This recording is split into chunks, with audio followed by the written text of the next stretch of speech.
हिमालय की गोद में बसा हुआ छोटा सा प्रदेश, प्राकृतिक सौंदर्य से भरा हुआ लद्दाख, जहाँ के लोग शांति और सद्भावना के लिए जाने जाते हैं। बीते दिनों उस लद्दाख में कुछ हिंसक प्रवृत्तियां देखी गई, जिसने पूरे देश का ध्यान लद्दाख की ओर खींचा। लद्दाख के लोग क्या चाहते हैं? जो लोग हिंसा कर रहे हैं, जो लोग आंदोलन कर रहे हैं, जो सरकार के खिलाफ प्रोटेस्ट कर रहे हैं, वो लोग क्या चाहते हैं? सोनम वांगचुक क्या चाहते हैं? इस चीज को जानने और पूरी स्टोरी को समझने के लिए आपको वीडियो को पूरा एंड तक देखना पड़ेगा। जब हमारे संविधान का निर्माण हो रहा था तो नॉर्थ ईस्ट में कुछ ट्राइबल कम्युनिटीज थी, जिनके कुछ अपने कस्टम्स, अपने लॉ थे, जिन्हें वे बदलना नहीं चाहते थे। लेकिन संविधान तो बनाना जरूरी था, पूरे देश का एक संविधान बनाना जरूरी था। इसलिए ये कहा गया कि जिन जिन क्षेत्रों में 90% से ज्यादा, मतलब 90% से ज्यादा ट्राइबल कम्युनिटी निवास करती है, वहां के लोग, वहां के आदिवासी लोग अपनी खुद की कस्टम्स, अपने लॉ को खुद बना सकते हैं और उन्हें प्रैक्टिस भी कर सकते हैं, मतलब उनका संचालन भी खुद कर सकते हैं। लेकिन वे लीगल रूप से कॉन्स्टिट्यूशन ऑफ इंडिया में ही आएंगे, मतलब भारतीय संविधान में ही काउंट होंगे। इसी चीज को ही 6th शेड्यूल का नाम दिया गया, 6वीं अनुसूची इसी को ही कहा गया।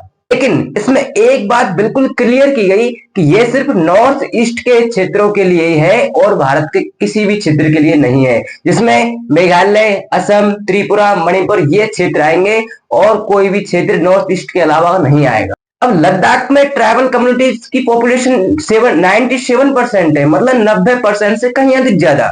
लेकिन उनको 6th शेड्यूल का दर्जा नहीं दिया जा रहा है, क्योंकि उन्होंने पहले ही बता दिया यह चीज कि ये जो 6th शेड्यूल का जो फॉर्मूला है, ये केवल नॉर्थ ईस्ट के लिए ही है और किसी भी रीजन के लिए नहीं है। और यदि स्टेटहुड की बात करें, जो लद्दाख में लगातार स्टेटहुड बनाने की डिमांड चल रही है, यह लद्दाख अभी फिलहाल के टाइम पे, प्रेजेंट टाइम पे यूटी है, मतलब यूनियन टेरिटरी है।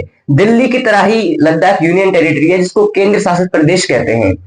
लेकिन दिल्ली की तरह लद्दाख में कोई सीएम नहीं है, कोई मुख्यमंत्री नहीं है और वहां पर कोई एमएलए एमपी कुछ भी नहीं है। वहां पर राज्यपाल, वहां का शासन कार्य है, राज्यपाल संभालता है, जो राष्ट्रपति के द्वारा अपॉइंट किया जाता है। इसलिए लद्दाख के लोगों को अपना कुछ कोई प्रतिनिधि चुनने का, अपना लीडर चुनने का मौका नहीं मिलता है वहां, क्योंकि वहां पर इलेक्शन नहीं होते हैं। और लद्दाख के लोग चाहते हैं कि वहां पर इलेक्शन हो, वहां पर अपने अपने सबको अपने अपने हक का प्रतिनिधि चुनने का मौका मिले। और इसीलिए लद्दाख के लोग सालों से ये प्रोटेस्ट कर रहे हैं, आंदोलन कर रहे हैं। बीजेपी सरकार ने 2019 के मैनिफेस्टो में साफ लिखा था कि वो लद्दाख को स्टेटहुड का दर्जा देंगे और 6th शेड्यूल में ऐड करेंगे।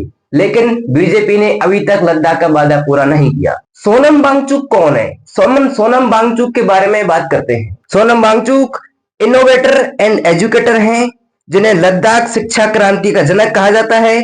सोनम वांगचुक आईआईटी बॉम्बे से पास आउट है। सोनम वांगचुक ही थे जिन्होंने ग्लेशियर पिघलने का समाधान खोजा था।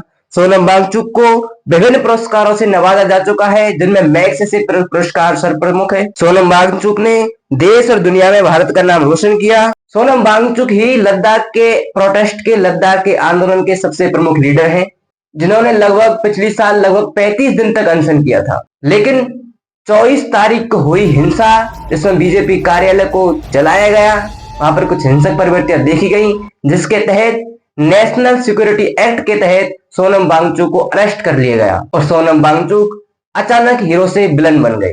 एक तरफ सत्ता पक्ष का कहना है कि सोनम वांगचुक को विदेशी देशों से फंडिंग मिल रही थी, दूसरी तरफ विपक्ष का कहना है कि जो भारत की आवाज उठाता है, जो सत्य की आवाज उठाता है, वो या तो जेल जाता है या बदनाम हो जाता है। इसी के ऊपर भारत सरकार का कहना है कि लद्दाख एक सेंसिटिव जोन में आता है, जहां एक तरफ उसकी सीमा पाकिस्तान से लगती है तो एक तरफ उसकी सीमा चाइना से लगती है, चीन से लगती है। तो लद्दाख को स्टेटहुड का दर्जा देने से खतरा पैदा हो सकता है, रिस्क पैदा हो सकती है, क्योंकि अगर वहां पर कोई भी अलग पार्टी की सरकार बनती है, शायद उसकी और अन्य सेंट्रल गवर्नमेंट की बने ना, किसी बात पर तनाव उत्पन्न हो जाए तो लद्दाख के लोगों को और आसपास के जो देश हैं उनको लद्दाख में घुसने का और उनको लद्दाख की जमीन पर कब्जा करने का मौका मिल सकता है। भारत की जो आर्मी है वो भी लद्दाख में आना जाना कम कर दी, क्योंकि स्टेटहुड बन जाएगा तो स्टेट की पुलिस तैनात रहेगी।